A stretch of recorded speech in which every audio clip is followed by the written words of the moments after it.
अखिल भारतीय भिक्षु महासंघ मध्य प्रदेश।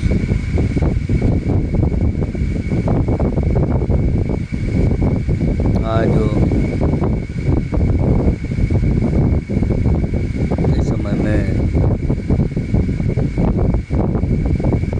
संपूर्ण भारत की धरती पर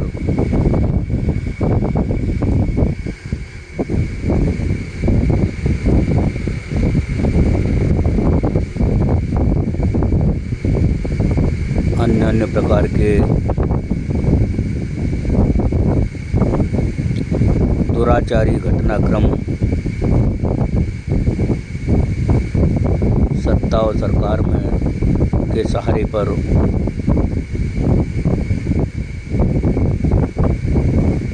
धर्म के नाम की ओट में किए जा रहे हैं।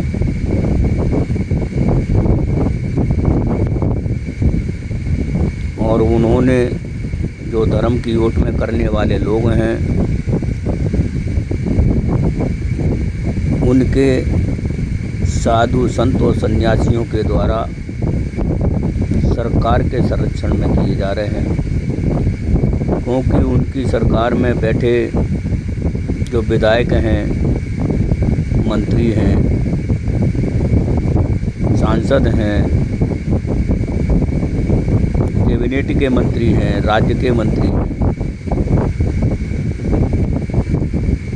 उनके द्वारा ही ऊल जलूल अमानसुक चर्चाएं की जाती हैं।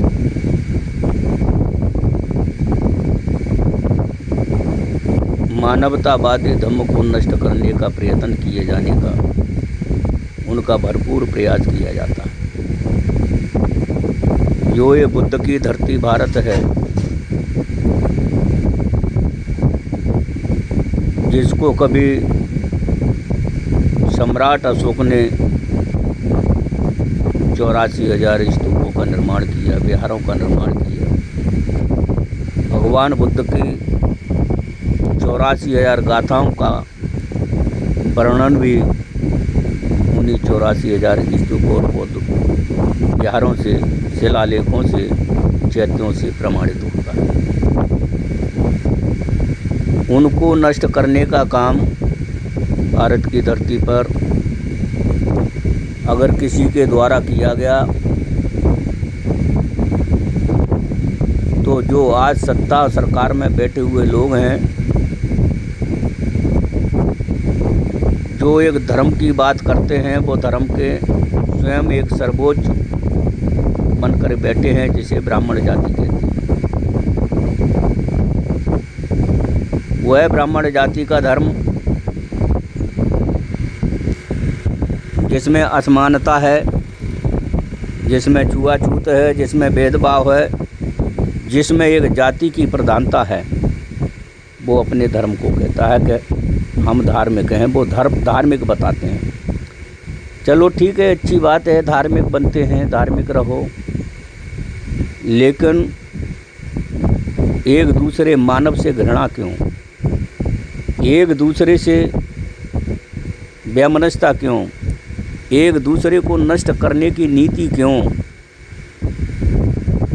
जो जबकि तथागत बुद्ध के धर्म में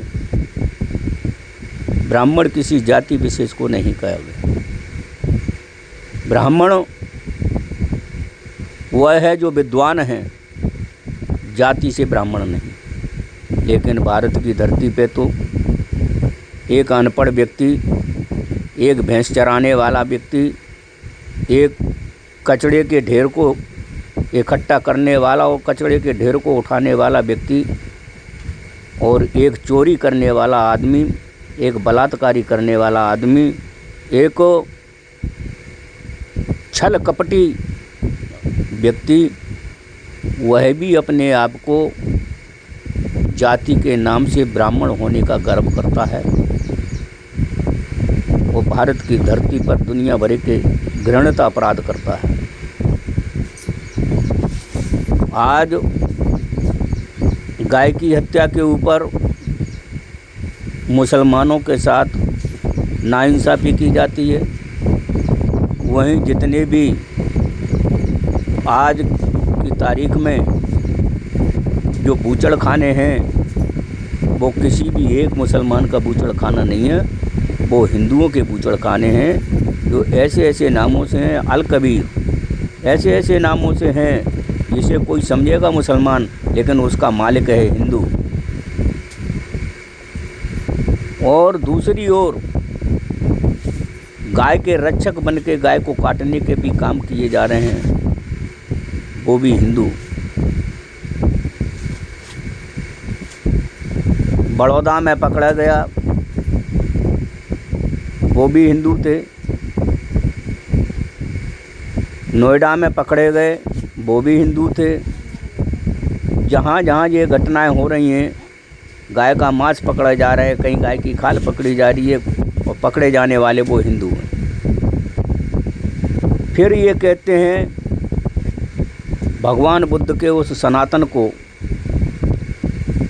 जो सनातन दुनिया में अमन चैन चाहता है, जो सनातन दुनिया में भाईचारा चाहता है, जो सनातन दुनिया में शांति चाहता है, उस सनातन का दुरुपयोग ये लोग कर रहे हैं और अपने आप को आज सनातनी कहते हैं। सनातनी कभी भी किसी से कोई घृणा नहीं करता। सनातनी हमेशा एक दूसरे से प्यार करता है। सनातनी सबको समान समझता है। सनातनी किसी को नीच, किसी को ऊंच नहीं समझता। तथागत बुद्ध ने भी उस समय, बुद्ध में भारत था, उस समय उनने कहा है, ना ही बैरन बैरानी समन्तिंग कुदाचना अवैरन चा समन्ति ऐस धम्मो सनंतो। यानी बैरन बैरानी का मतलब है बैर से बैर या बैर करने से बैर, यानी कुदाचन कभी भी नहीं, समन्ति यहाँ नहीं शांत होता, अवैरन चा समन्ति, और अवैर यानी मैत्री भाव प्रेम करुणा से ही बैर शांत होता है। ऐस धम्मो सनातनो, यही सनातन धम्म है, यही शाश्वत हमेशा रहने वाला और प्राकृतिक नियम है। लेकिन इसके उल्टे जो अपराध करने वाले हैं, जो घृणा फैलाने वाले हैं, जो देश में अशांति फैलाने वाले हैं, वो अपने आप को सनातन कह के इस पवित्र सनातन धर्म को बदनाम करने में लगे हुए हैं। इसलिए हमारा देशवासियों से निवेदन है, समस्त देशवासियों से निवेदन है कि जो सनातन का प्रयोग ब्राह्मण धर्म के लोग कर रहे हैं उसका बहिष्कार करें और उनका पूरी ताकत के साथ बहिष्कार करें। जितना हो सके उतना बहिष्कार करें। ये सनातनी नहीं हो सकते, ये खुद में ही इस देश के वासी नहीं हैं, इसलिए उन्हें इस देश में नफरत फैलाने से कोई भी संकोच नहीं है। क्योंकि जो इस देश का वासी होगा वो देश से प्रेम करेगा, तो देश के लोगों से प्रेम करेगा, देश के भाइयों से प्रेम करेगा, देश की बहनों से प्रेम करेगा, देश की संपदा से प्रेम करेगा। लेकिन इनका इस देश की संपदा से कोई प्रेम नहीं है।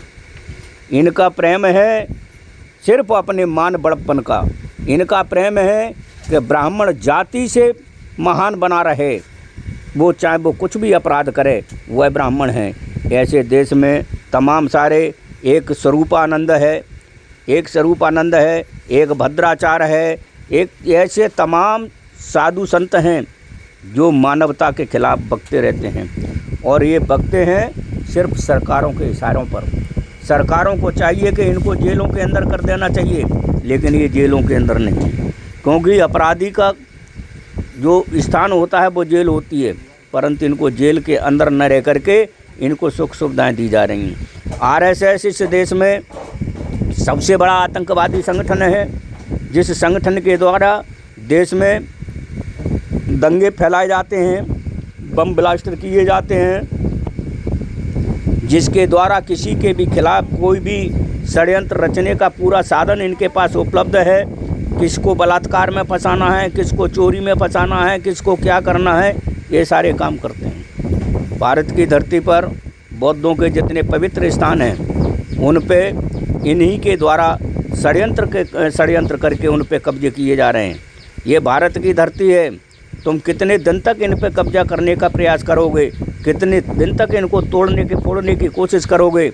एक दिन वो आने वाला है कि भारत पुनः से बुद्धमय भारत होगा और इस भारत की धरती को बुद्धमय भारत होने से कोई नहीं रोक सकता। आज स्थिति ये बनी हुई है भारतीय जनता पार्टी की सरकार में कि जहाँ भी कोई बौद्ध विहार बनाने की कोशिश की जाती है वहाँ पर सरकार इसको रोकने के लिए आ जाती है, सरकार के नुमाइंदे रोकने के लिए आ जाती है। उसके चमचे आरएसएस से लगे हुए, हिंदू संगठनों से लगे हुए चमचे गुलाम उनको रोकने के लिए आ जाते हैं और ये कहीं भी एक ईंट को रख देते हैं किसी को काली पीली करके, वहाँ इनका मंदिर बन जाता है। आज हम पूछना चाहते हैं मध्य प्रदेश के प्रशासन से कि मध्य प्रदेश के जिला न्यायालय में कितने बौद्ध विहार बने हैं और कितने मंदिर बने हैं। बौद्ध विहार हैं नहीं तो क्यों नहीं? क्योंकि बुद्ध विहार मानव को मानव से जोड़ने का काम करता है, भाईचारे को पैदा करता है, वहाँ से नशा मुक्ति को हटाता है, वहाँ सदाचार पैदा करता है और ये मंदिर बना करके उन मंदिरों पे नशेलियों के जमावड़े इकट्ठे करते हैं। ये नशेलियों के जमावड़े इकट्ठे करने के लिए, जातवादियों और पाखंडियों का जमावड़ा गुट इकट्ठा करने के लिए इन्होंने जिला न्यायालय में, तहसील न्यायालय में, एसडीएम के कोर्ट में, पुलिस थानों में, पुलिस अधीक्षक के कार्यालय में, यहाँ तक है प्रदेश के स्तर पर डीजीपी के कार्यालय में, वल्लभ भवन में, विंध्याचल में, सतपुड़ा में, हर जगह पर मंदिरों का निर्माण किया गया। ये मंदिर के निर्माण किसकी अनुमति से किए गए? क्या ये मध्य प्रदेश शासन बताएगा क्यों किए गए? क्या इन मंदिरों से ही सारे फैसले होते हैं? तो इन कार्यालयों में बैठे हुए अधिकारियों को अपने अपने घर के लिए रवाना कर दिया जाए, इनमें बैठे हुए देवी देवता इन मंदिरों वहीं से फैसला कर दें, वहीं सजा देने का काम यही देवी देवता करें। यहाँ पर कोर्ट कचहरी की ज़रूरत नहीं है, यहाँ पर न्यायालय की ज़रूरत नहीं है, यहाँ तो देवी देवताओं की ज़रूरत है ना। तो देवी देवताओं ने, जब 33 करोड़ देवी देवता थे, इन्होंने किसी को न्याय नहीं दिया, इन्होंने सबको किसी को बराबरी का अधिकार नहीं दिया, तो तुम्हारे आज के ये काल्पनिक देवी देवता किसको न्याय देंगे? किसको अधिकार देने वाले हैं?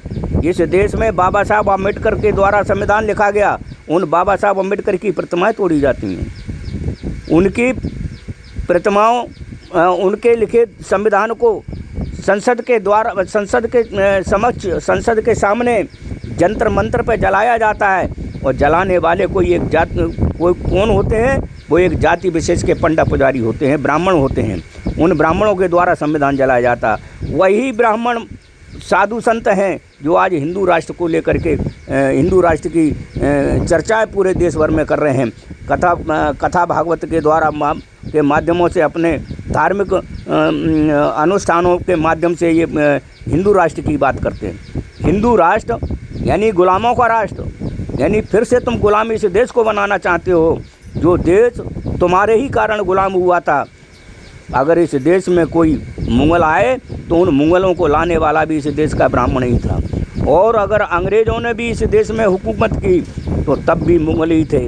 और इस देश का जो व्यवसायी है, जो बनिया है, वो किसी भी धर्म और जाति का नहीं है, वो तो सत्ता संगठन का गुलाम है। जिसकी सरकार रहती है उसी का गुलाम बन के रहा है।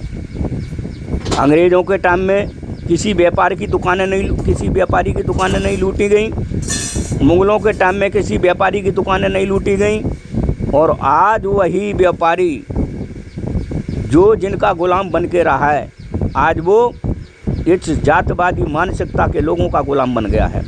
और कल जब देश में समतावाद की लहर चलेगी और समतावादी विचारधारा पैदा होगी, ये भारत बुद्ध का था और बुद्ध का होकर रहेगा, इसे कोई रोक नहीं सकता है, इसे कोई रोक नहीं सकता है। आज नहीं तो कल ये भारत बुद्धमय होगा और इसमें ज़्यादा समय लगने वाला नहीं है। इसके लिए हमारे समस्त पूजनीय भिक्षु गणों से और भिक्षु संगठनों से अनुरोध है कि अपने अपने कार्यक्रम योजनाबद्ध तरीके से चलाएं, और भारत को बुद्धमय होने से कोई रोक नहीं सकता। अगर भिक्षु लोग ईमानदारी से अपना काम करना शुरू कर दें, अपना सिर्फ मठाधीश बनना छोड़ दें, अपने आप को ये हिंदुओं जैसा पाखंड छोड़ दें, तो ये भारत को बुद्धमय होने से कोई रोक नहीं सकता है। भारत बहुत जल्दी बुद्धमय हो जाएगा और नेताओं के झमेले में पड़ करके ये बुद्धमय नहीं हो सकता है। भिक्षुओं को अपने विहारों से कुछ समय के लिए ऐसा समझ लो कि अगर आपको बुद्धमय भारत लाना है, बुद्ध का शासन लाना है, बुद्ध के शासन की कहानी, बुद्ध का शासन कई गाथाओं में आता है, कई गाथाओं में आता है। बुद्ध के शासन की बात आती है तो बुद्ध का शासन जब भी हो सकता है, जब भी समतावाद आ सकता है, जब हम लोग ईमानदारी और सच्चाई से भी काम करेंगे तभी हो सकता है। जगह जगह पे जाकर के हम लोगों को धम्म देशनाओं के माध्यम से काम करना चाहिए। हमें यही नहीं बैठे रहना चाहिए कि कोई हमें आमंत्रित करेगा जब भी हम जाएंगे। वो फलाना समाज हमारा तैयार नहीं है, वो ठिकाना समाज हमारा तैयार नहीं है, वो समाज रूढ़िवादी है, वो समाज पाखंडी है। कोई समाज पाखंडी नहीं है। वहाँ सिर्फ जाकर के हमें समझाने की ज़रूरत है। हम समझाने के लिए निकले और बात निश्चित हमारी बनेगी। ये भारत बुद्धमय होगा। कुछ नेता घोषणा कर देते हैं इतने करोड़ लोग बौद्ध दीक्षा ग्रहण करेंगे, अमुक जगह पर करेंगे, अमुक समय पर करेंगे, और वही नेता फिर अपनी राजनीति को चमकाने के बाद वो तटस्थ हो जाते हैं। तो ऐसे नेताओं के चक्कर में ना पड़ा जाए। नेता अगर धम्म को सहयोग करना चाहते हैं, हमें सीख लेना चाहिए। हमें अपने पड़ोसी राष्ट्रों से, जिन राष्ट्रों में बुद्ध धम्म भारत की धरती से गया, आज वहाँ बुद्ध राष्ट्र है, वहाँ आज बुद्ध राष्ट्र है और वे बुद्ध राष्ट्र में बौद्धों के नियमों से चलते हैं, बौद्ध भिक्षुओं के अनुसार चलते हैं। एक तरफ हम गाथा में कहते हैं, गाथाओं में, तमाम गाथाओं में बोलते हैं, इधर हम कहते हैं कि बुद्ध का संग ही सर्वोत्तम है। तो बुद्ध का संग कौन सा है? बुद्ध का संग भिक्षु का संग है, बुद्ध का संग उपासक उपासिकाओं का संग है, भिक्षु का संग यही भिक्षुणियों का संग है। तो ये हमारा जो संघ है, इन संघों को हमें मजबूत करना पड़ेगा। और ये संघ अगर हमने मजबूत कर लिए तो वो दिन दूर नहीं कि इस देश में फिर से पूर्ण रूप से बुद्धमय भारत हो जाएगा। और इस देश पे जो आज अपराध करने वाले लोग हैं, अपराधी और चोरी करने वाले, चाहे वो अपराधी किसी भी किस्म का हो, चाहे वो चोरी करने वाला हो, बलात्कारी हो, चाहे वो हेरा फेरी करने वाला हो, कोई भी हो, उसको तो डर सताता ही है। तो आज जो सत्ता में बैठे हुए लोग हैं वो सब के सब अपराधी किस्म के लोग हैं। और रिजर्व सीटों से जो बाबा साहब डॉक्टर अम्बेडकर के कारण जो रिजर्व सीटों से चुनकर गए हैं, वे लोग वहाँ पर उन सामंतवादी जातिवादियों के गुलाम बन के वहाँ बैठे हैं। वो अपने लोगों के हितों के लिए बाबा साहब डॉक्टर अम्बेडकर के द्वारा जो ही रिजर्व सीटों से उन रिजर्वों के अधिकारों के लिए बात नहीं करते हैं। चाहे वो अनुसूचित जाति के हों, चाहे वो अनुसूचित जनजाति के हों, चाहे वो पिछड़े वर्ग के लोग हों। आज के देश में इस मनुवादी पार्टियों ने ओबीसी के मुख्यमंत्री तो बनाना शुरू कर दिए हैं, लेकिन मुख्यमंत्री की कमान उन ब्राह्मणों के हाथों में है, उन जातवादियों के हाथों में, उन पाखंडियों के हाथों में, जिससे वो चाहते हुए भी वो हिंदू धर्म की जिस जाति के ओबीसी के लोग मुख्यमंत्री बनते हैं, वो खुद की अपनी जाति के लिए भी कुछ नहीं कर पाते। उसके जीता जागता उदाहरण मध्य प्रदेश में लंबे समय तक शिवराज सिंह मुख्यमंत्री रहा, लेकिन शिवराज सिंह चौहान जिस जाति किरार जाति से हैं, उन्होंने एक किरार जाति के 5 लड़कों को पूरे मध्य प्रदेश की विधानसभा में, मध्य प्रदेश के किसी भी प्रशासनिक नौकरी में किसी जगह पर भी नहीं लगा पाया। लंबे समय तक 18 साल तक वो जो आदमी मुख्यमंत्री रहा, उसने एक आदमी को भी पदस्थ नहीं कर पाया, अपनी खुद की जाति के को, जिस जाति से वो आते हैं। और तमाम बहुसंख्यक जातियों को तो वो लगाएंगे कि हाँ। इसी तरह से अब मोहन यादव आ गए हैं। मोहन यादव उनके भी आका हैं, वो तो बहुत बड़े अपने आप को बड़ा हिंदू बनते हैं, लेकिन उनको ये शर्म नहीं आती कि उन्हीं के हिंदू यादव जो कथा वाचन इटावा में करते हैं, उनके सिर के बाल मुड़ा दिए जाते हैं, रात भर पिटाई की जाती है और एक ब्राह्मणी की पेशाब उनके ऊपर छिड़की जाती है। तब तुम्हारा हिंदुत्व कहाँ चला जाता है? तुम कैसे हिंदू हो? तुम काय के हिंदू हो? किस बात के हिंदू हो जहाँ तुम्हारी बेइज्जती और अपमान हो रहा है? इधर मध्य प्रदेश में एक ही जगह पर नहीं, इधर जबलपुर में एक कुर्मी जाति की एक बालिका कथा वाचन करती है, उसका विरोध किया जाता है। और उधर छत्तीसगढ़ में एक साहू जाति की महिला कथा वाचन करती है, उसका विरोध किया जाता है। क्यों किया जाता है? भाई तुम तो हिंदू हो ना, तुम तो हिंदू हो। और ये ही भाजपा के मुख्य अंग हैं, अहीर, तेली और कुर्मी और काची, गुजर, ये अपने आप को भाजपा को अपना माई बाप मानते हैं। और वही ब्राह्मण तुम्हें अछूत और नीच मानते हो, फिर भी तुम कहते हो कि हम हिंदू हैं। कैसे हिंदू हो तुम? काय के हिंदू हो तुम? क्या हो तुम उनको जवाब तक नहीं दे सकते, उनके इतने बड़े गुलाम हो। कब तक तुम गुलाम बने रहोगे और कितनी बड़ी बेइज्जती सहन करोगे? ये भारत का धर्म, ये जो आज के याद में हैं अपने आप को, एक समय के ये बौद्ध थे, कुर्मी भी बौद्ध थे, गुजर भी बौद्ध थे, लोधी भी बौद्ध थे और पाल गडरिया, ये सब बौद्ध ही थे। इस देश की तमाम सारी जातियों के जो लोग हैं, जो बहुसंख्यक जाति के लोग हैं, एक समय ये भारत की धरती पर समस्त बौद्ध थे। तो आप लोगों को आपस में एक दूसरे में भाईचारा लाना चाहिए और भारतीय जनता जैसी पार्टी को और आरएसएस जैसे संगठन को जल मूल से नष्ट करने का काम करना चाहिए। इसका जो भी ओबीसी का, चाहे वो कोई भी हो, ओबीसी की जाति का जो आदमी इन संगठनों में, ये मान के चलो वो उस समाज का दुश्मन है। चाहे वो अनुसूचित जाति का आदमी जो इन संगठनों में है, वो उस समाज का दुश्मन है, वो भारत के संविधान का विरोधी है। क्योंकि ये संगठन सबके सब आरएसएस, विश्व हिंदू परिषद, बजरंग दल, हिंदू महासभा, ये सब के सब भारतीय संविधान के विरोधी हैं। और भारतीय संविधान का विरोध क्यों करते हैं? इसलिए करते हैं क्योंकि भारत का संविधान समानता का अधिकार देता है। लेकिन इन ओबीसी वर्ग के लोगों के दिमाग में, जो भाजपा में लगे हुए हैं, जो अन्य ब्राह्मणवादी संगठनों में लगे हुए हैं, उनके दिमागों में अभी संविधान समझने में नहीं आया। एक समय जब बीपी सिंह की सरकार थी केंद्र में, उस समय मंडल कमीशन का जब विरोध हो रहा था, तब यही ओबीसी की जातियां उस मंडल कमीशन के विरोध में उन सवर्णों के साथ खड़े हुए थे।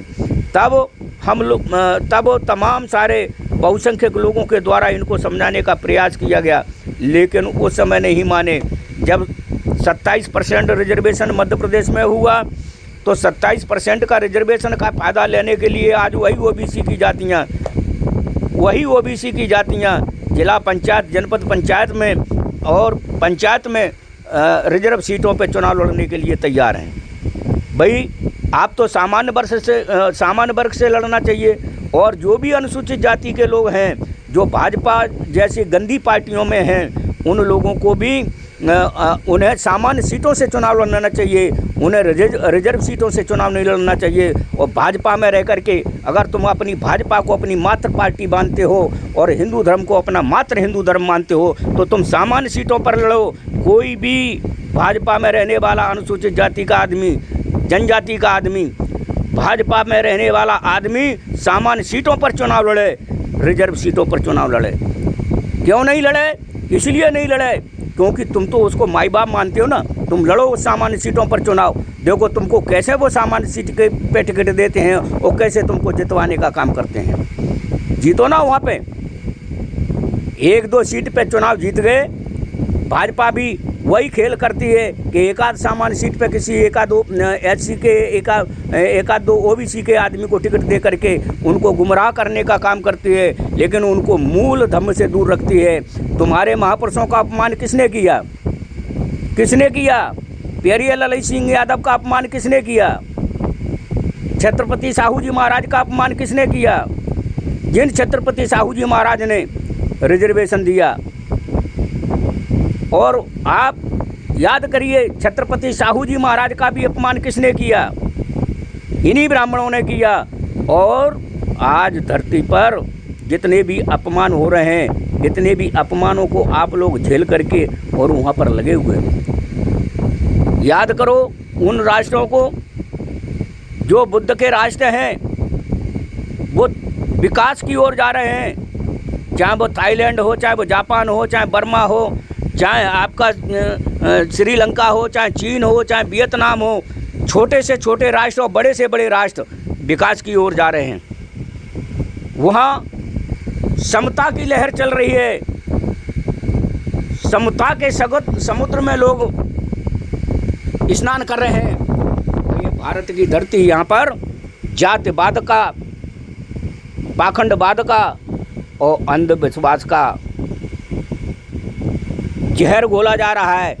और उस जहर को घोलने में भी तुम लोग ही उसमें शामिल हो, तो उनका कसूर क्या है? तो आपसे निवेदन है कि आप ज्ञानवान बनिए, बुद्धिमान बनिए, समझदार बनिए और भारतीय जनता पार्टी को उखाड़ फेंकने के लिए, भारतीय जनता पार्टी जैसे और भी संगठनों को उखाड़ फेंकने के लिए एकजुट हो जाइए। आने वाले समय में आप ऐसी शक्ति को प्रदान करो जिससे सभी को समानता का अधिकार मिले, जिससे सभी नागरिक, सभी भाई अमन चैन की ज़िंदगी जी सकें, सुख चैन की ज़िंदगी जी सकें। ऐसी सरकारों को लाने का काम करें। और जो बाबा साहब अम्बेडकर के नाम से, महात्मा फुले के नाम से, छत्रपति साहू जी के महाराज के नाम से, पेरिये रामास्वामी नायकर के नाम से, पेरिये ललन सिंह यादव के नाम से, संत गाड़गे के नाम से जो लोग अपने आप को उनके नाम का उपयोग करके चमकने की कोशिश करते हैं और चमकने के बाद मनुवाद की गुलामी करने में लग जाते हैं, ऐसे लोगों से अपील है कि वो लोग एकजुट हों। जैसा कि बाबा साहब ने कहा, शिक्षित बनो, संगठित हो, संघर्ष करो।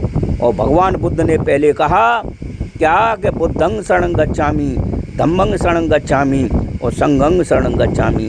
भगवान बुद्ध ने कहा कि मैं बुद्धि की शरण में जाता हूँ, तो आपको बुद्धि की शरण में जाना चाहिए, न कि बुद्धुओं की शरण में। और आपको धम्म की शरण में आना चाहिए, वो धम्म जहाँ मानव को मानव समझता हो, जहाँ वो धम्म जहाँ शिष्टाचार का बात हो, जहाँ पे बेमनस्ता से दूर रहते हों, जहाँ सभी भाईचारे से रहते हों, ऐसा वो धम्म, उस धम्म में आप प्रविष्ट करिए। अमानुषिक धम्म में नहीं, जहाँ मनुष्य को मनुष्य से नफरत भावना पैदा करते हो, उससे दूर हटिए। और तीसरी बात उन्होंने कहा, संघं शरणं गच्छामि। कौन सा संघ? वो पवित्र संघ जो बुद्ध ने दिया है, वो पवित्र संघ। ये आरएसएस के जो अंग्रेज़ों के गुलामों ने दिया है, जो अंग्रेज़ों की गुलामगिरी करते रहे हैं, उन लोगों ने दिया है, ऐसा आरएसएस के संघ में न जाएं। वो आरएसएस का संघ गुलामों का संघ है, वो आरएसएस का संघ भारत का विनाशकारी संघ है, वो संघ जो मानवता का विरोधी है, जो जातिवाद का पोषक है, पाखंडवाद का पोषक है, ऐसे संघ से दूर रहें। तो ये उस समय तथागत बुद्ध ने कहा कि इन 3 शरण में जाइए। ये भगवान बुद्ध की 3 शरण हैं और 3 ही बाबा साहब ने कहा कि शिक्षित बनो, संगठित हो, संघर्ष करो, संघर्ष करो, संगठित हो। तो हमें ये बाबा साहब के 3 चीज़ों को याद रखना है। और जो दल और जो संगठन इन बातों का उल्लेख पब्लिक के सामने करते हैं, तो इसका ज्ञान उनको भी हो जाना चाहिए कि वो संगठन अपने आप को अलग विघटित न रहें, वो संगठन इकट्ठे हों और इकट्ठे होकर के इस मनुवाद की ताकत को ख़त्म करने का काम करें। अगर तुम लोग अलग अलग धड़े मर खड़े होकर के चुनाव लड़ोगे, तो इसका मतलब है कि तुम ही इस मनुवाद को जिंदा करने का काम कर रहे हो, तुम ही मनुवाद को पैदा करना चाहते हो, तुम ही देश में असमानतावाद फैला रहे हो, तुम ही इन महापुरुषों के आदर्श विचारों को दफनाने का काम कर रहे हो। चाहे वो बहुजन समाज पार्टी हो, चाहे वो आज़ाद समाज पार्टी हो, चाहे महाराष्ट्र में प्रकाश अम्बेडकर की पार्टी हो, चाहे वो वामन मेश्राम हो, चाहे वो कोई भी हो, इन सब को एकजुट हो जाना चाहिए। चाहे अखिलेश यादव हो, चाहे नीतीश कुमार हो, चाहे तेजस्वी यादव हों, इन सब को एक साथ इकट्ठा हो जाना चाहिए। अगर तुम लोग इकट्ठा नहीं होते हो, तो इसका मतलब है कि तुम अपने दुश्मन को खुद ही पाल रहे हो और कोई दूसरा तुम्हारा दुश्मन नहीं है, तुम अपने आप में ही दुश्मन हो। इसलिए हमारा अपील है, निवेदन है आप सभी से, आप लोगों ने हमारा ये वीडियो सुना और इस वीडियो को सुनकर इस वीडियो को अधिकाधिक संख्या में सब्सक्राइबर्स करें और इसको लाइक करें और आप इसके व्यूअर्स बने, आप इसमें सहयोग करें, एक दूसरे को शेयर करें जिससे ये अधिक से अधिक संख्या में जा सके। और इसका मेरा ऐसा अनुरोध है कि इस पे चिंतन और मनन करने की ज़रूरत है। चिंतन करें, मनन करें और इस पे अमल करते हुए मैं अपनी बात को इस पे अमल करने का अपील करते हुए मैं आपसे विदा लेता हूँ। आप सभी का मंगल हो, आप सभी सुखमय हो। साधु साधु साधु।